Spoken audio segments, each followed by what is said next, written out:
എല്ലാവർക്കും നമസ്കാരം. നിങ്ങളുടെ ബ്രാൻഡിന് ഒരു പുതിയ ഉണർവ് നൽകാൻ, അതിനെ അടുത്ത ലെവലിലേക്ക് എത്തിക്കാൻ നല്ലൊരു പാർട്ട്ണർഷിപ്പിന് കഴിയും, അല്ലേ? അപ്പോൾ അങ്ങനെ ഒരു മികച്ച പങ്കാളിത്തം എങ്ങനെ തന്ത്രപരമായി കണ്ടെത്താം, വളർത്തിയെടുക്കാം എന്നതിനെക്കുറിച്ചാണ് നമ്മളിന്ന് സംസാരിക്കാൻ പോകുന്നത്. ഒരു നിമിഷം ആലോചിച്ച് നോക്കൂ, നിങ്ങളുടെ ബ്രാൻഡ് അതിന്റെ ഫുൾ പൊട്ടൻഷ്യലിലാണോ ഇപ്പോൾ പ്രവർത്തിക്കുന്നത്? ചിലപ്പോൾ നിങ്ങൾക്ക് തോന്നിയിട്ടുണ്ടാകും ഇതിലും വലുതായി എന്തെങ്കിലും ചെയ്യാൻ പറ്റുമല്ലോ എന്ന്. ആ ഒരു എക്സ്ട്രാ പുഷ് ചിലപ്പോൾ ഒരു നല്ല പാർട്ട്ണർഷിപ്പിലൂടെയാകും കിട്ടുന്നത്. അതെങ്ങനെയാണ് വർക്ക് ആകുന്നതെന്ന് നമുക്ക് നോക്കാം. ഏതൊരു വലിയ കെട്ടിടത്തിനും ഒരു സ്ട്രോങ് ഫൗണ്ടേഷൻ വേണമല്ലോ. അതുപോലെ തന്നെയാണ് ഒരു പാർട്ട്ണർഷിപ്പും. എങ്ങനെ ചെയ്യണം എന്നാലോചിക്കുന്നതിനു മുൻപ് എന്തിനെ ചെയ്യണം എന്ന ചോദ്യത്തിന് ഉത്തരം കണ്ടെത്തണം. അതാണ് ഏറ്റവും പ്രധാനം. നമുക്കവിടെ നിന്ന് തന്നെ തുടങ്ങാം. എന്താണ് ഈ സ്ട്രാറ്റജിക് പാർട്ട്ണർഷിപ്പ്? സിമ്പിളായി പറഞ്ഞാൽ രണ്ടുപേർക്കും ഗുണമുണ്ടാകുന്ന ഒരു സഹകരണമാണ്. ഒരു സ്പോർട്സ് ബ്രാൻഡും ഒരു ടെക് കമ്പനിയും ഒരുമിച്ചൊരു പുതിയ സ്മാർട്ട് വാച്ച് ഇറക്കുന്നുവെന്ന് ആലോചിച്ച് നോക്കൂ. സ്പോർട്സ് ബ്രാൻഡിന് ടെക്നോളജിയിൽ ഒരു കാൽവയ്പ് നടത്താം. ടെക് കമ്പനിക്ക് സ്പോർട്സ് ഇഷ്ടപ്പെടുന്ന ഒരു വലിയ ഓഡിയൻസിലേക്ക് എത്താം. രണ്ടുപേർക്കും നേട്ടം. അതാണ് ഇതിൻ്റെ ഒരു പവർ.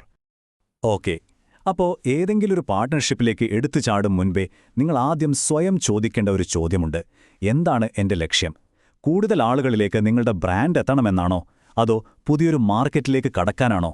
ചിലപ്പോൾ ഒരുമിച്ച് പുതിയൊരു പ്രോഡക്റ്റ് ഉണ്ടാക്കാനാവാം. നിങ്ങളുടെ ഗോൾ എന്താണോ അതനുസരിച്ചായിരിക്കും നിങ്ങളുടെ യാത്ര. ലക്ഷ്യം ക്ലിയറായാൽ വഴിയും ക്ലിയറാകും. റൈറ്റ്. അപ്പോൾ നിങ്ങളുടെ ലക്ഷ്യങ്ങൾ എന്താണെന്ന് ഒരു ധാരണയായി. ഇനി അടുത്ത സ്റ്റെപ്പ് എന്താ? നമുക്ക് പറ്റിയ ആളെ കണ്ടെത്തണം, അല്ലേ? പക്ഷേ കണ്ണിൽ കണ്ട എല്ലാവരുമായി പാർട്ട്ണർഷിപ്പിൽ ഏർപ്പെടാൻ പറ്റില്ല. ആരാണ് നമുക്ക് ഏറ്റവും ചേർന്നത് എന്ന് കണ്ടെത്താനും അവരെ ശരിക്കൊന്ന് വിലയിരുത്താനും ചില വഴികളൊക്കെയുണ്ട്. നമുക്കതൊന്ന് നോക്കാം. പാർട്ട്ണർഷിപ്പ് എന്ന് പറയുമ്പോൾ ഒരുപാട് ഓപ്ഷൻസ് നമ്മുടെ മുന്നിലുണ്ട്. ഒരു ഇവന്റ് സ്പോൺസർ ചെയ്യുന്നത് മുതൽ ഒരു മീഡിയ കമ്പനിയുമായി ചേർന്ന് കണ്ടന്റ് ഉണ്ടാക്കുന്നത് വരെ, അല്ലെങ്കിൽ ഒരു സോഷ്യൽ കോസിന് വേണ്ടി ഒരുമിച്ച് പ്രവർത്തിക്കുന്നത്, എന്തിനേറെ പുതിയൊരു ടെക്നോളജി ഒരുമിച്ച് ഡെവലപ്പ് ചെയ്യുന്നതുവരെ ആകാം. ഇതിൽ നിങ്ങളുടെ ലക്ഷ്യത്തിന് ഏറ്റവും ഗുണം ചെയ്യുന്നത് ഏതാണെന്ന് കണ്ടെത്തലാണ് നമ്മുടെ അടുത്ത പണി. ശരി, ഒരാളെ പാർട്ണറായി തിരഞ്ഞെടുക്കുമ്പോൾ നമ്മൾ പലതും നോക്കും. പക്ഷേ ഇതിലേറ്റവും പ്രധാനപ്പെട്ട കാര്യം എന്താണെന്നറിയാമോ? ഈ ചാർട്ട് നോക്കും. 40% വെയിറ്റേജ് കൊടുത്തിരിക്കുന്നത് ഓഡിയൻസ് ഓവർലാപ്പിനാണ്.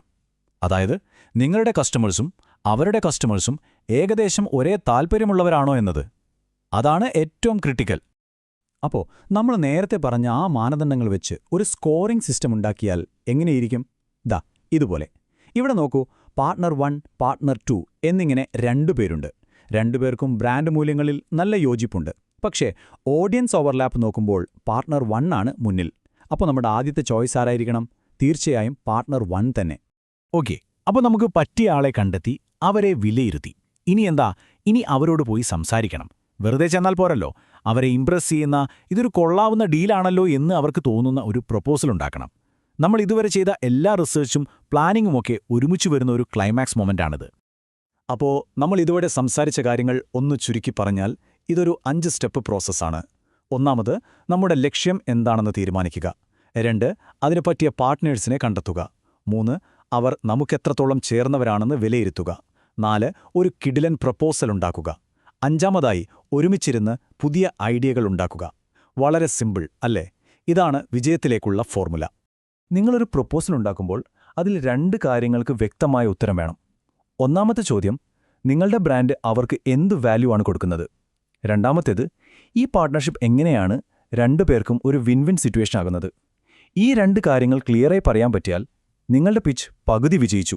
ഇതൊന്ന് ഓർത്തുവെക്കുന്നത് നല്ലതാണ്. മികച്ച പങ്കാളിത്തങ്ങൾ കെട്ടിപ്പടുത്തുന്നത് പങ്കുവയ്ക്കപ്പെട്ട ലക്ഷ്യങ്ങളിലും പരസ്പര നേട്ടങ്ങളിലുമാണ്. അതായത് എനിക്കെന്ത് കിട്ടും എന്ന് മാത്രമല്ല, നമുക്കൊരുമിച്ച് എന്ത് നേടാമെന്ന ചിന്തയാണ് ഏതൊരു പാർട്ട്ണർഷിപ്പിന്റെയും വിജയം. സാധാരണയായി എല്ലാവരും വിചാരിക്കുന്നത് എന്താ? എഗ്രിമെന്റ് സൈൻ ചെയ്തു, കൈ കൊടുത്തു, കാര്യം കഴിഞ്ഞു എന്ന്. പക്ഷെ സത്യം അതല്ല. സത്യത്തിൽ അവിടുന്നാണ് യഥാർത്ഥ പണി തുടങ്ങുന്നത്. ആ ബന്ധം നല്ല രീതിയിൽ മുന്നോട്ട് കൊണ്ടുപോവുക, അതിൽ നിന്ന് വിജയമുണ്ടാക്കിയെടുക്കുക, അതാണ് ശരിക്കുള്ള ചാലഞ്ച്. അപ്പോൾ ഈ പാർട്ട്ണർഷിപ്പ് വിജയിക്കുന്നുണ്ടോ എന്ന് നമ്മൾ എങ്ങനെ അറിയും? അതിന് ചില അളവുകോലുകളുണ്ട്. നമ്മൾ ചെയ്ത കാര്യങ്ങൾ എത്ര പേരിലേക്ക് എത്തി, അതായത് റീച്ച്. അതിൽ എത്ര പേർ ലൈക്ക് ചെയ്യുകയോ കമന്റ് ചെയ്യുകയോ ഒക്കെ ചെയ്തു, അതാണ് എൻഗേജ്മെന്റ്. അതുവഴി പുതിയ കസ്റ്റമേഴ്സിന് കിട്ടിയോ? അവസാനം ഏറ്റവും പ്രധാനപ്പെട്ട കാര്യം, നമ്മൾ ഇൻവെസ്റ്റ് ചെയ്തതിന് ഒരു റിട്ടേൺ കിട്ടിയോ? ഈ കാര്യങ്ങളൊക്കെ ട്രാക്ക് ചെയ്യണം. ഈ ചാർട്ട് നോക്കിയാൽ കാര്യം എളുപ്പത്തിൽ മനസ്സിലാവും. നമ്മുടെ ടാർഗറ്റ് 1000 ലീഡ്സ് കിട്ടണമെന്നായിരുന്നു. പക്ഷെ നമുക്ക് കിട്ടിയതോ 1250. ടാർഗറ്റിനേക്കാൾ കൂടുതൽ. ഇതിനർത്ഥം എന്താ? ഈ പാർട്ട്ണർഷിപ്പ് വർക്കാവുന്നുണ്ട്, നമ്മൾ ശരിയായ ട്രാക്കിലാണ്.